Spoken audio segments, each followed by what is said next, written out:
o sea, pueden enviarle la respuesta directo a mí o pueden prender su micrófono. Quiero más o menos que este sea un taller práctico donde sea un poco, no tanto de teoría, sino más, más la parte de procedimental, ¿no? Entonces, bueno, comencemos con el tema que es estadística e investigación. Vamos a tener o vamos a poder dividir los estudios en de tres maneras, según su enfoque, según su tipo y según su diseño, ¿no? A ver, según su enfoque, tenemos a los cualitativos y los cuantitativos. En el caso de los cualitativos, se van a ver variables cualitativas y describir o explicar fenómenos o comportamientos, ¿no? Y en el caso de los enfoques cuantitativos, van a ser métodos de investigaciones sistemáticas para producir resultados estadísticos, ¿no? En este caso tiene que ver más con números. Bueno, según los tipos, ya tenemos a los retrospectivos y los prospectivos. Este, Nos vamos a ubicar en el día de hoy y vamos a evaluar, ¿no? Los prospectivos van a ser del presente hacia el futuro, ¿no?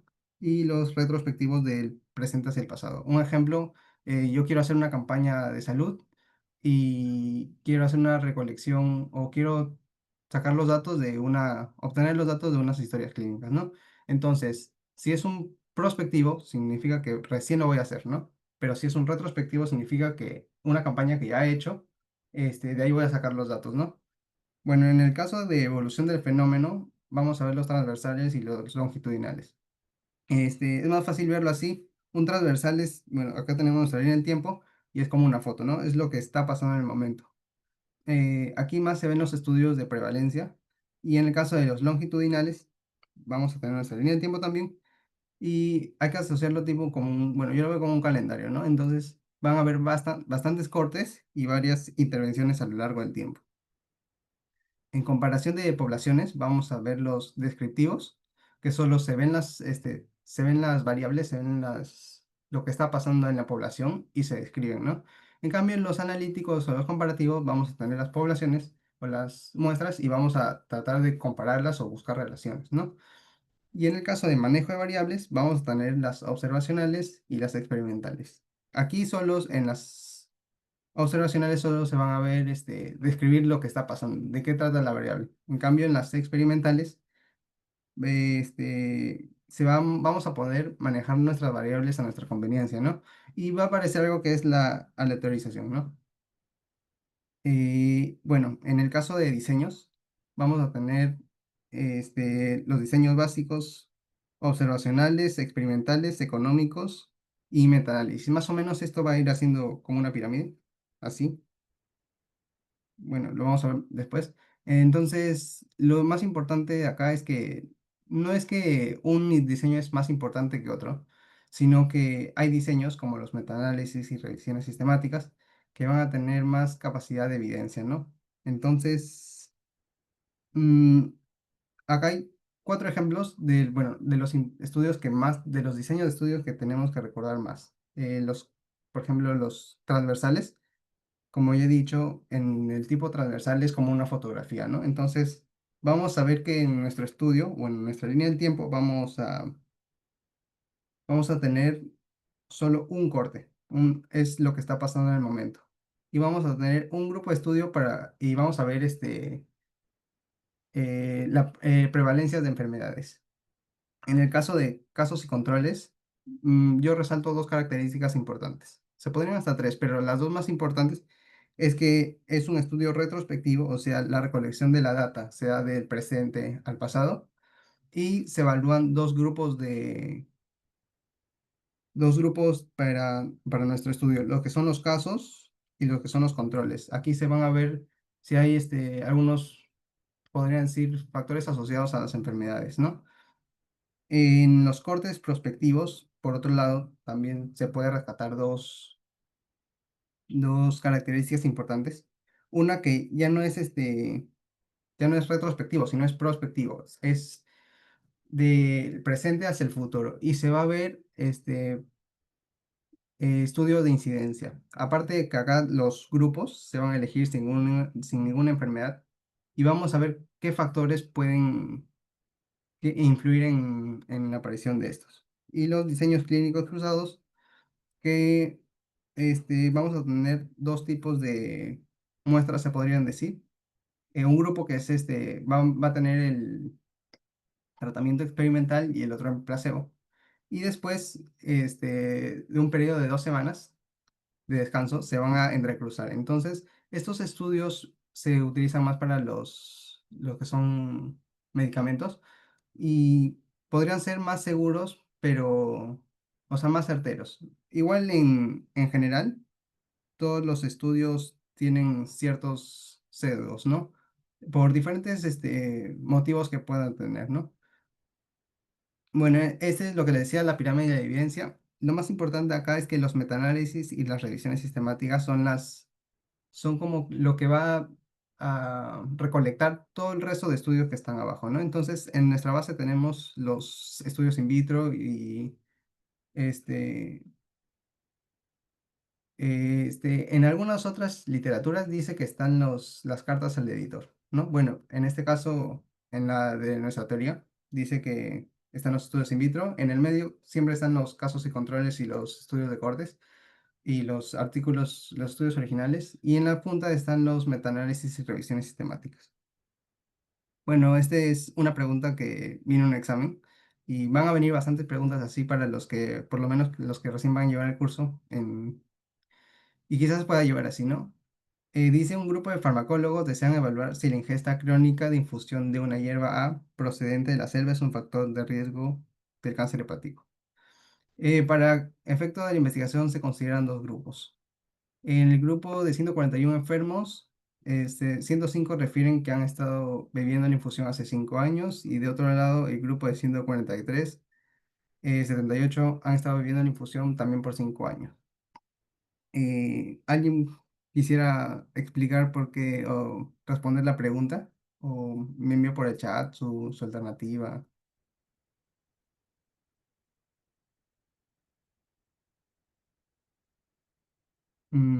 Bueno, aquí en este estudio se quiere ver si la hierba es un factor de riesgo para el cáncer hepático, ¿no? Entonces hay que ver como que de qué se trata, ¿no?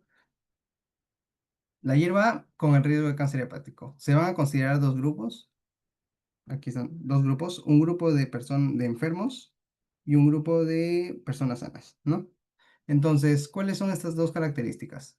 Tenemos dos grupos, tenemos de personas enfermas y personas sanas, y también dice que este estudio va a hacer una recolección de hace 5 años, ¿no? Porque se supone que los pacientes nos están diciendo lo que han estado haciendo hace 5 años, ¿no? Entonces, este sería un estudio de casos y controles, ¿no? Bueno, hay una muy parecida acá. Bueno, este es más de verdadero o falso. Un estudio prospectivo recoge información del presente al pasado. Esta es, pueden prender su micro, mire por el chat, no sé, dando su manito.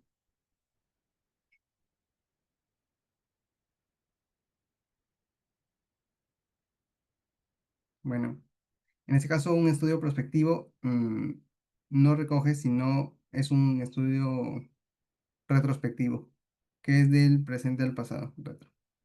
Falso. En el caso de un estudio longitudinal, se mide las variables en dos o más ocasiones, verdadero. Sabemos que solo los estudios transversales son los que son de un corte, en cambio los longitudinales son más, son varias intervenciones. En un estudio analítico se describe una enfermedad, falso. En un estudio descriptivo solo se describe la enfermedad. En el analítico o comparativo se quiere ver la relación entre las dos, ¿no? Es falso. En un estudio experimental se manipula la variable dependiente y se mide la independiente. También es falso, porque se mide la variable independiente, no, se manipula la variable independiente para que tengamos nuestro resultado, que sería la variable dependiente. Y la asignación aleatoria es una característica básica de los estudios de corte, también es falso, porque sabemos que los estudios de corte, o mejor dicho, la aleatorización es la característica de los estudios de los ensayos clínicos o también de las del tipo experimental, ¿no? Bueno, definición estadística. ¿Qué es la estadística? Bueno, va a ser el proceso de recolección, elaboración y análisis de datos para expresarlos numéricamente. Mm, Vamos a poder verlo como descriptiva e inferencial. Sí, descriptiva e inferencial. Descriptiva mayormente solo se refiere a ver lo que está pasando en la población y sacar conclusiones concisas y claras, ¿no? En cambio, la inferencial es ya tomar una muestra procedente de la población para sacar conclusiones en base a sus resultados. Y esto viene a partir de las unidades de análisis y la muestra, ¿no? Estos términos son muy importantes que tenemos que recordar, o conocer, mejor dicho. La unidad de análisis va a ser una persona, recuerden la palabra una persona, un sujeto de nuestro estudio mejor dicho, de nuestra población, de las cuales vamos a sacar las características o variables que vamos a medir. Una población van a ser todos o todas las unidades de análisis para que van a estar en un mismo tiempo y espacio. Y la muestra va a ser un grupo de esta población que van a tener características, todas van a tener similares, ¿no?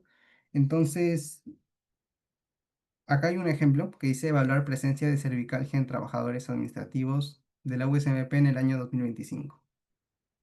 ¿Estaría bien decir que la unidad de análisis es un trabajador o un trabajador administrativo? ¿O qué le faltaría para hacerlo correctamente? La definición de unidad de análisis en este caso. Bueno, lo que le faltaría aquí es ponerle su apellido, ¿no? Entonces, tenemos que tener en cuenta esto bien claro, que todos estos términos vamos a tener que ponerle su nombre y su apellido. Entonces, tenemos que completarlo con trabajadores administrativos de la USMP en el año 2025. Vamos a ver en los próximos, en los otros ejemplos y en las otras preguntas que, que es necesario completar, ¿no? Hay bastantes chicos que en estas partes fallan, ¿no? O sea, no parece tan creíble porque, o sea, parece fácil, pero en el momento del examen a veces salen todas las tensiones, ¿no? Bueno, y estas dos palabritas también que se llaman parámetros y estadísticos, ¿no? Van a ser medidas o que van a describir las características dependiendo de la población o de la muestra. En el caso de parámetro, lo pueden sacar por la P de población. Bueno, así es más fácil. Y en estadístico, bueno, este es en el caso de la muestra. Entonces, las variables cuantitativas, vamos a ver que como se van a medir en números, vamos a ver que se pueden sacar medias o lo mismo que sería el promedio. Entonces, si es parámetro, se llamará media poblacional. Y si es estadístico, será media o promedio muestral, ¿no? En cambio, si son ya cualitativos, vamos a ver bueno, más adelante, se ven que en los trabajos o las variables cualitativas se van a representar mayormente en gráficos circulares o en gráficos de barras simples, ¿no? Entonces es más fácil sacarlo su concepto por eso. Entonces, el porcentaje poblacional se refiere o sea, las variables cualitativas.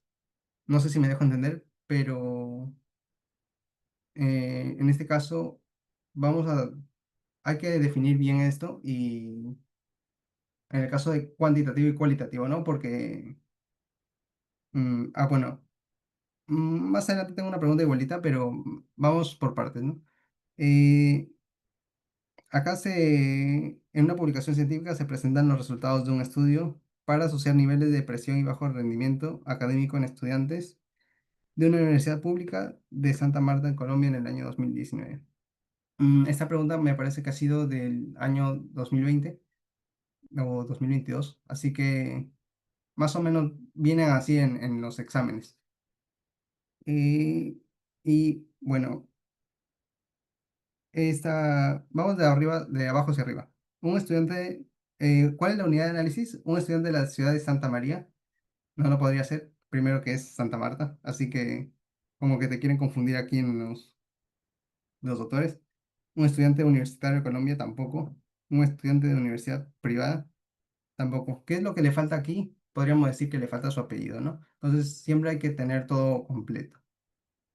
En el caso de, bueno, por ejemplo, un estudiante de una universidad privada de la ciudad de Santa Marta, Colombia, podríamos decir que está en general bien, pero lo único que le falta o lo que estuvo erróneo es que dice privada y en el enunciado dice público.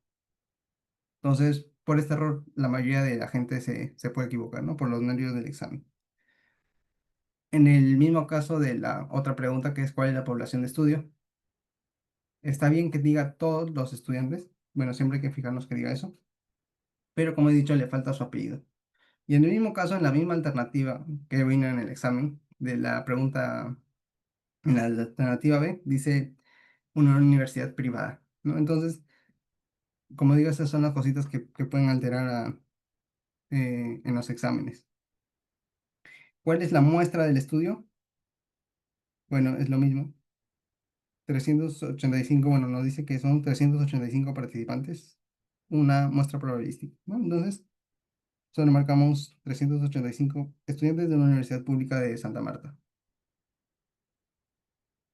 Y ahora, esto es, también es lo mismo que decía,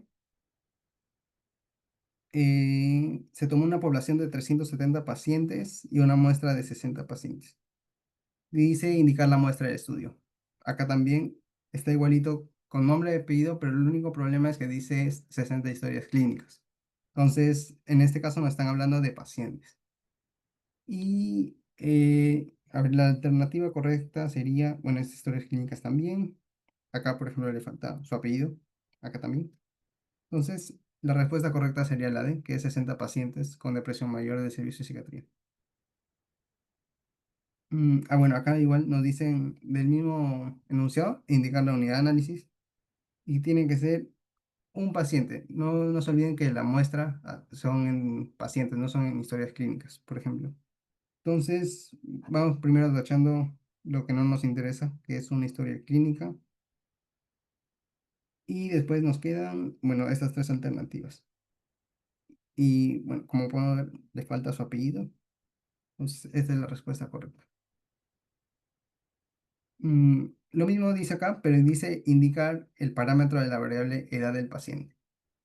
Vamos a desglosarlo primero. Edad del paciente. Edad.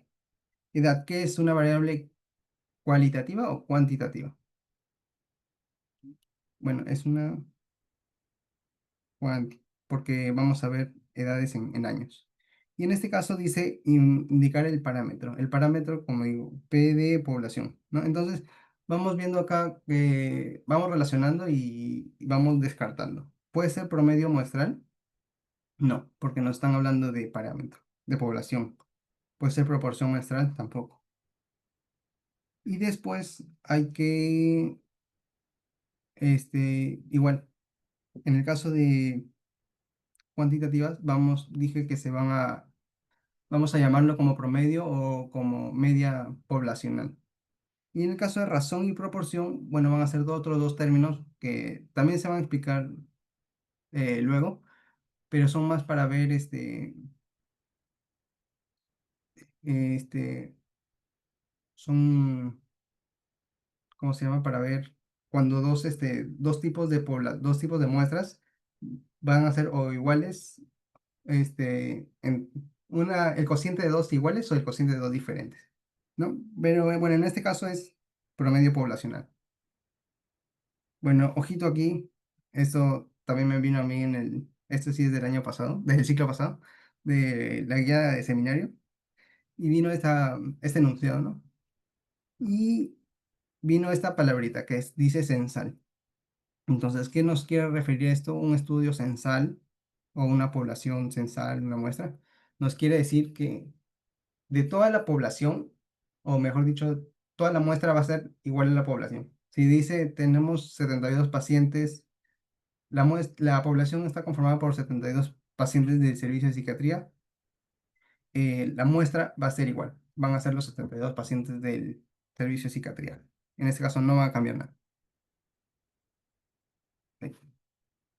Bueno, en el caso de definición de variables. Bueno, yo hice este mapita porque literalmente tiene todo, así que la variable va a ser una característica de la unidad de análisis. Va a ser podría decir, una cosa que va a poder, de la cual vamos a poder medir la variable. Y vamos a dividirla en dos, según según su naturaleza y según su manejo de la variable. Según su manejo, vamos a ver que tenemos igual variable independiente y la variable dependiente. Mm, un ejemplo al inicio del PPT, por ejemplo, decía cuál es la relación entre la hierba, por ejemplo, manzanilla y el cáncer hepático. Un ejemplo, manzanilla y cáncer hepático. ¿Cuál va a ser nuestra variable independiente? Va a ser el consumo de manzanilla, porque de acuerdo a si el paciente toma o no, va a ser el resultado de la cual va a ser la variable dependiente, que va a ser la presencia o no del cáncer hepático. Entonces, según su naturaleza, las podemos definir en cualitativas y cuantitativas. Las cualitativas se según su resultado, van a ser o dicotómicas o politómicas, ¿no? Si son dicotómicas, se van a tener solo dos respuestas. Por ejemplo, presencia de cáncer hepático, sí y no. ¿Consume manzanilla? Sí, no. En cambio, politómica van a ser más de dos. Un ejemplo, grados de dolor, leve, moderado, severo, o mm, puestos en una carrera, primero, segundo, tercero, cuarto. O sea, van a ser del 3 al infinito, se podría decir, ¿no? Y en el caso de escala de medición, nominal solo se van a referir a lo que queremos nombrar, ¿no? Nominal de nombre. Y ordinal va a ser de orden de una jerarquía. Ejemplo de nominal, igual podemos decir consume manzanilla, sí y no, porque solo está nombrando cuál. O masculino y femenino, no hay jerarquía en eso. En cambio, ordinal, sí podría decir, por ejemplo, con el mismo ejemplo, grados de intensidad del dolor, leve, moderado, severo, ¿no? Y en el caso de las cuantitativas, van a ser números. Y sus resultados van a ser o discretos o continuos. Discretos es que solo van a ser números enteros y continuos que van a tener decimales. Es muy importante que aprendamos esto en este caso de las variables, porque ya en la segunda mitad del curso vamos a hacer los análisis bivariados y vamos a ver que hay pruebas estadísticas que son específicas para cada variable, ¿no? Si queremos cruzar dos cualitativas, dos cuantitativas, si queremos cruzar varias cuantitativas a la vez, o si queremos cruzar una quali y una quanti, ¿no? Entonces, y hay que ver hay que aprendernos bien de qué se trata, ¿no? Porque, por ejemplo, en los exámenes te ponen el enunciado ahí y te dicen, si te ponen el enunciado, el problema, y te dicen, ¿hay asociación o no? Entonces tú ya tienes que saber cómo vas a resolver eso. Bueno, y en escala de medición vamos a tener de razón y de intervalo. De razón se va a referir a que el cero va a ser el cero es absoluto. En cambio, de intervalo, el cero va a ser relativo o se va a llamar cero arbitrario. Eh, bueno, acá lo tengo más bonito, más ordenado. En las escalas de medición, como dije, las escalas nominales vamos a tener que solo se van a nombrar. Sexo, masculino y femenino. Estado civil, soltero, casado, viudo, divorciado. En cambio, en escala ordinal va a ser por jerarquías. Leve, moderado, severo, grado de instrucción, primaria, secundaria, superior. Y en el caso de intervalo, en las cuantitativas, en el intervalo, el cero va a ser arbitrario. O sea, que cero no va a significar ausencia de valor. Un ejemplo, temperatura. Temperatura cero no significa que no hay temperatura, sino que la temperatura tiene 0 grados. Puntuaciones de pruebas psicológicas. Todo lo que sea test, pruebas, va a ser siempre escala de intervalo. O la mayoría es escala de intervalo. Porque todas por ejemplo, coeficiente intelectual. Si sacas cero en el coeficiente intelectual no significa que no tengas, ¿ya? Eso se refiere a ser arbitrario. En cambio, escala de razón se refiere a que si hay cero, hay una ausencia de variable, ¿no? Ejemplo, peso. Si tenemos 0 kilogramos, 0 gramos, cero de todo, significa que no hay nada. Si hay cero de frecuencia cardíaca, no hay, pues está muerto, ¿no? Entonces, todo lo que se refiere a escala de razón, es cero absoluto. Y lo que es escala de intervalo es cero arbitrario. Bueno, acá hay un ejemplo también desde el 2020, 2022 creo. Y es el mismo enunciado donde pueden sacar varias preguntas. Entonces nos dicen a la variable de nivel de depresión. Ya, vemos nivel de depresión. Y todavía ya nos están dando los valores, cuáles son alto, medio y bajo. Les corresponde la siguiente clasificación. Bueno, hay que desglosarlo. Como bueno, ya nos están dando los valores, entonces podemos asumir que es una cualitativa, ¿no? Cuali. Y de las cualitativas, ¿cuáles son las únicas que pueden tener? Pueden ser nominales o ordinales, ¿no? Pero en este caso nos están diciendo alto, medio y bajo. Entonces va a ser una escala de orden, ¿no? Se podría decir una de jerarquía. Entonces va a ser una cualitativa ordinal. Cualitativa ordinal. Bueno, esta es muy parecida. Se realizó un estudio sobre características de depresión mayor, el mismo enunciado de la vez pasada, y te preguntan el tipo de variable de intento de suicidio. Bueno, esta podría hacerse un poquito más difícil o más como que te varía más, porque no, ya no te dan los valores, solo te dicen la variable. Entonces, intento de suicidio, ¿cómo podríamos medirlo? Se mide como sí y como que no. Entonces, así de fácil. Si ya tenemos nuestros valores, vemos que es una cualitativa de frente. Quali. Tachamos todas las cuantitativas. Y como no tiene jerarquía de sí y no, la podemos llamar cualitativa nominal, ¿no? Solo es de nombres, de nombrar. Bueno, acá de razón también dame. Y acá, bueno, se realizó un estudio sobre neuropatía periférica en el servicio de neurología del Hospital María Auxiliadora. E indicar el tipo de variable y de escala de medición de variable edad del paciente. Creo que me parece que vino una muy parecida. Edad del paciente, ¿qué es? ¿Cómo se va a medir? Se va a medir con números, ¿no? Entonces es una cuantitativa.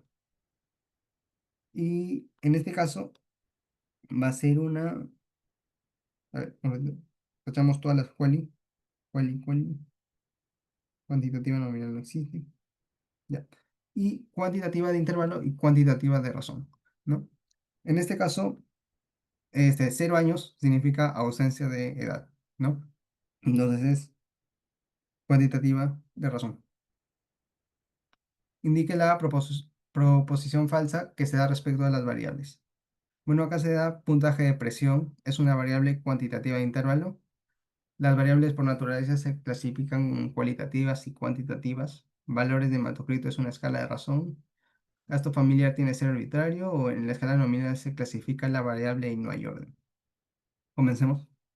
Puntaje de presión es una variable cuantitativa de intervalo. Cuantitativa está bien. De intervalo, sí, porque se refiere a todos los puntajes, todos los test. Entonces, en este caso, es una variable de intervalo. Entonces, está bien. Las variables por naturaleza se clasifican en cualitativas y cuantitativas, sí. Los valores de hematocrito es una escala de razón, ¿sí? Porque un valor cero hematocrito significa ausencia de variable. No. En este caso, gasto familiar tiene que ser arbitrario. No, este está mal. ¿Por qué? Porque significa, si no has gastado nada, significa que no existe un gasto, pues, ¿no? Si no has, entonces, ser arbitrario, ¿qué era? Que era cuando el cero es relativo, ¿no? No es que haya una ausencia de variable. Entonces, bueno, esa sería la respuesta correcta. Y igual para saber, en escala nominal se clasifica la variable y no hay orden. Sí, porque solo se nombra y no hay jerarquía, pues, ¿no? Bueno, y esta es creo que me parece que es la última parte, que es la recolección de datos. Y esto, bueno, esta es la parte que va a abrir al siguiente tema ya cuando lo vean, que vamos a tener los datos primarios y los datos secundarios, ¿no? En el caso de los primarios se van a recolectar directamente de las unidades de observación.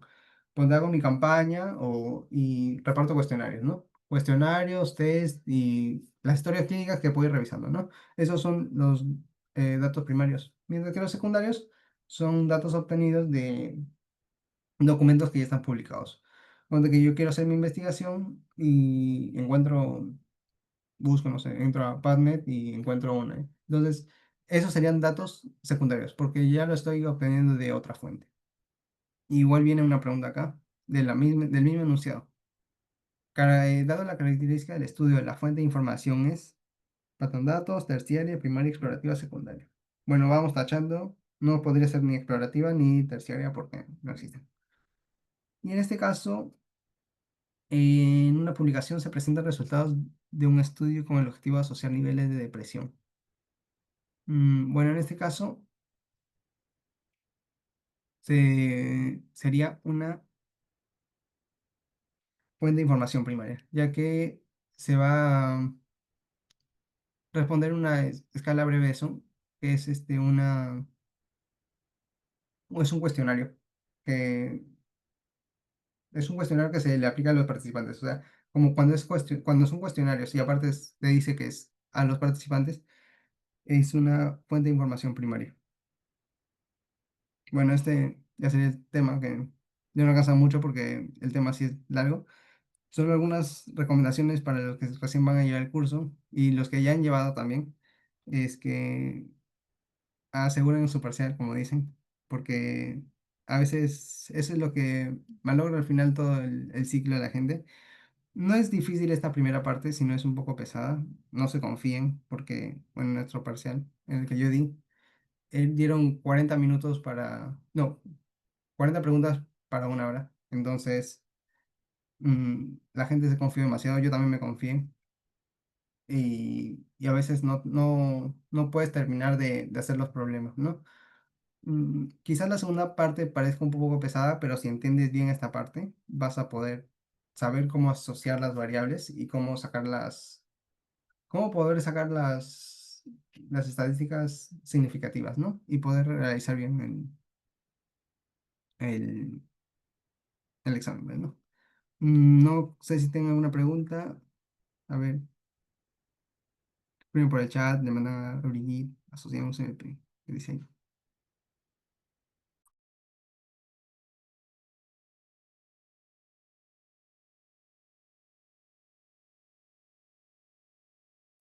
Eso es todo, Lu.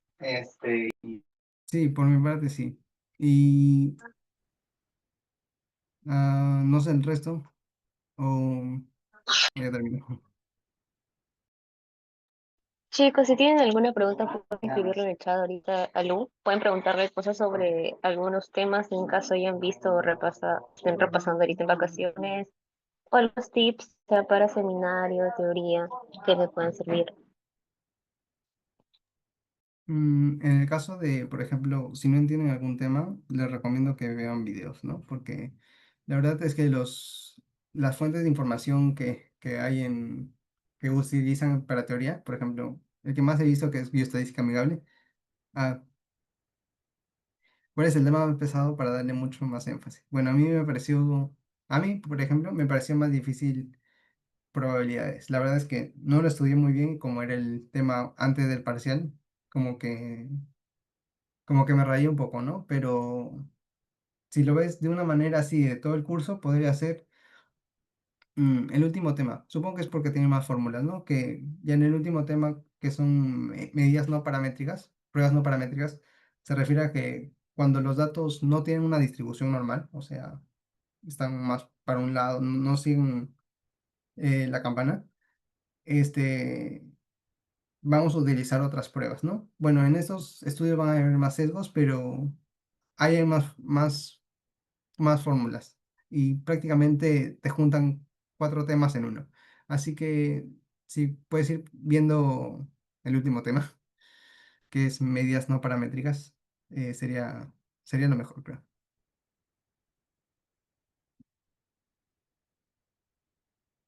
Bueno, creo que no hay otra pregunta, ¿o sí? Algunos temas básicos que tengamos que ir viendo en vacaciones. Yo diría, como digo, vean todo lo que es el parcial y el final va a salir solito, ¿no? Eh, Igual se pueden ir viendo videos de cómo son las estadísticas descriptivas, perdón, las estadísticas de asociación de variables. Parece un poco pesado, la verdad, ahorita, pero, pero todo se entiende cuando haces un trabajo, ¿no? Temas básicos. Si recién vas a llevar el curso, por lo menos en San Martín, te recomiendo que veas este, medidas, medidas de tendencia central, medidas de dispersión y entiendes bien esos conceptos, ¿no? Y probabilidades, como te digo, para que ya llegues al parcial más tranquilo.